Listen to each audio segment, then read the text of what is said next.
Hello everyone. आज ये CDP के कुछ वन लाइनर क्वेश्चन है 20 जो टेट सीटेट में आते हैं।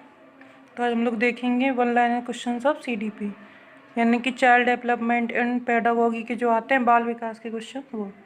तो फर्स्ट है, व्यवहार में उत्तरोत्तर अनुकूलन की प्रक्रिया ही अधिगम है। ये किसने बोला था? स्किनर ने। फिर है, जॉन पी डिस्को ने अभिप्रेरणा देने वाले घटकों की संख्या कितनी बताई है? 4। पहला उत्तेजना, फिर आकांक्षा, प्रोत्साहन, दंड या अनुशासन। ये 4 बताए थे उन्होंने घटक, उत्तेजना, आकांक्षा, प्रोत्साहन, दंड या अनुशासन। उसके बाद है थर्ड क्वेश्चन, मैकडूगल ने किस पर कार्य किया? तो उन्होंने कार्य किया था मूल प्रवृत्तियों पर। उसके बाद है, मैकडूगल के अनुसार मूल प्रवृत्तियाँ कौन सी है मूल प्रवृत्ति? तो वो है जन्मजात। उसके बाद है, स्किनर द्वारा दिए गए अधिगम सिद्धांत का नाम क्या है? तो ये है सक्रिय अनुकूलित अनुक्रिया सिद्धांत या फिर क्रिया प्रसूत अनुबंधन का सिद्धांत। फिर है, अभिप्रेरणा चक्र के घटकों का सही क्रम है? तो सबसे पहले आती है आवश्यकता, यानी कि जैसे अगर खाना है तो हमें खाने की आवश्यकता होगी, उस खाने की वजह से हमारे मन में क्या होगी? भूख होगी। और फिर प्रोत्साहन, तो ये है आवश्यकता, अंतर्निहित या चालक, और उसके बाद प्रोत्साहन। तो ये सही क्रम है।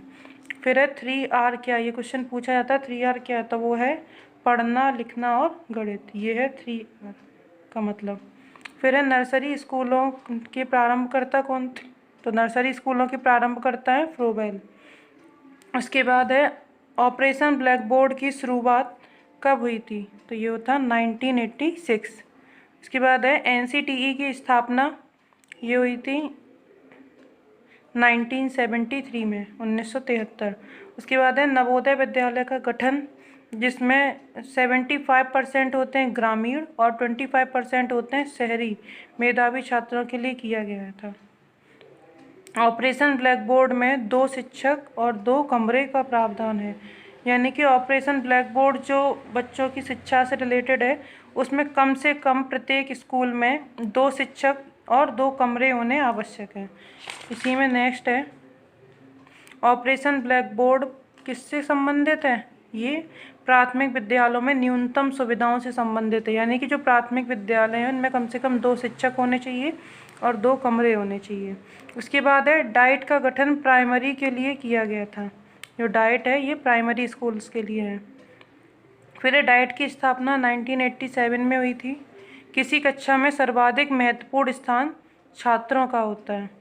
बच्चों का सही मूल्यांकन मासिक परीक्षा, यानी कि जो मंथली टेस्ट होते हैं, मंथली एग्ज़ाम होते हैं, उनसे होता है। फिर है, क्रियात्मक शोध की रूपरेखा लचीली होती है।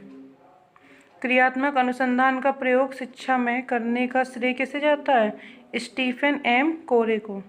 उसके बाद है, मापन मात्रक हो, मापन जो है वो मात्रात्मक होता है, यानी कि उसमें कुछ ना कुछ यूनिट होती है। तो आज के लिए 20 क्वेश्चन, आगे हम लोग देखेंगे कल।